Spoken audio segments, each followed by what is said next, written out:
pandemic arrived, nothing is more important to this government than protecting the health and safety of Queenslanders. Mr Speaker, we have stood strong, and Queensland has remained strong. Almost alone in the world, we were able to vaccinate the majority of our population before COVID arrived. Restrictions that protected us have eased in sensible stages. And today I announce, with the advice of the Chief Health Officer, we are removing some of the last remaining COVID restrictions. From 1 a.m. June 30, COVID-19 vaccinations will no longer be required for visitors to residential aged care, disability accommodation and corrective services facilities. In addition, the Chief Health Officer is revoking the high-risk worker COVID-19 vaccine mandate in schools, early childhood education, outside school care, kindergartens, family daycare, police watch houses, youth detention centres and airports. Decisions around mandatory vaccinations will instead be made by employers. Mandatory vaccines are still required for workers in healthcare, hospitals, aged care and disability care.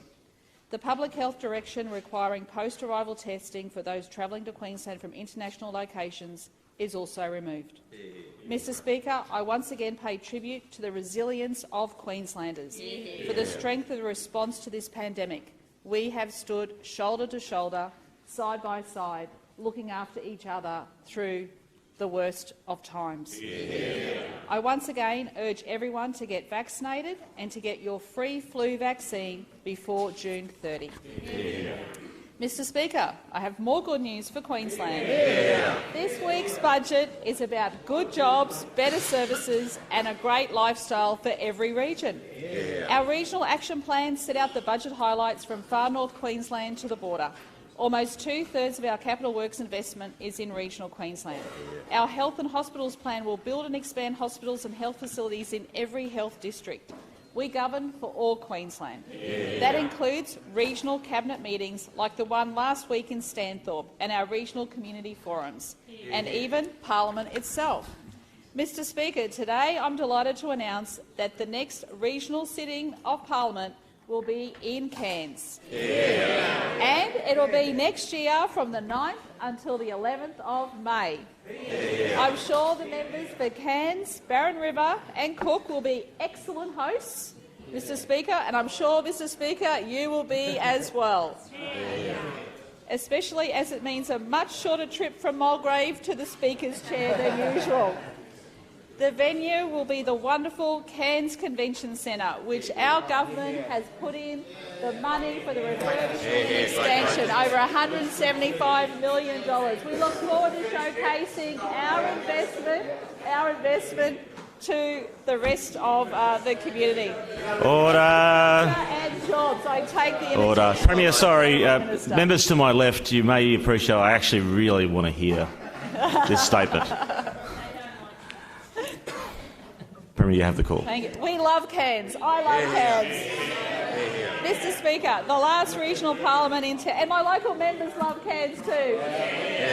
The last regional parliament was in Townsville and was a great success. The people of Cairns in the far north deserve their chance to see the parliamentary process from the public gallery, and we're absolutely looking forward to it. Mr Speaker, June is when we celebrated our escape from New South Wales 163 years ago. And on Queensland Day, 6th of June, it was my honour to announce this year's Queensland Greats: Indigenous Elder Uncle Albert Holt, Usman Khawaja for youth and multicultural work, Burns Doctor Dr Stuart Pegg, Elsa Shepherd, a pioneering engineer, First Nations advocate Graceland Smallwood, Peter Timms for his koala conservation work, Minister for Environment, very pleased, and world-famous artist the late Sally Gabori, and our world-leading Queensland Museum network.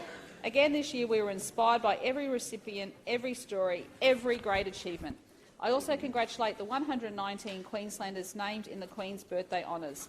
One of them was Ash Barty, who had a very significant moment this week. She and her childhood coach, Jimmy Joyce, had a last hit at the West Brisbane Tennis Centre in my electorate of Inala at Richlands before it quietly closed for the last time. After more than 50 years, the old Richlands courts, which nurtured one of our greatest champions that we've ever seen, have passed into history. It's the end of an era for my local area and for our state's sporting heritage. And finally, Mr Speaker, I'd like to wish Ali Brigginshaw and her team all the best for their State of Origin clash in Canberra tonight.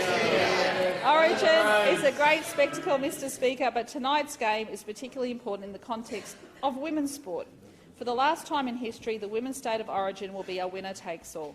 Next year, the series will grow to a two-match format as the women's NRL competition expands from six teams to 10. Mr Speaker, this is great for the women's game, and it's great for Queensland with more footy to inspire our next generation of athletes in years to come. I call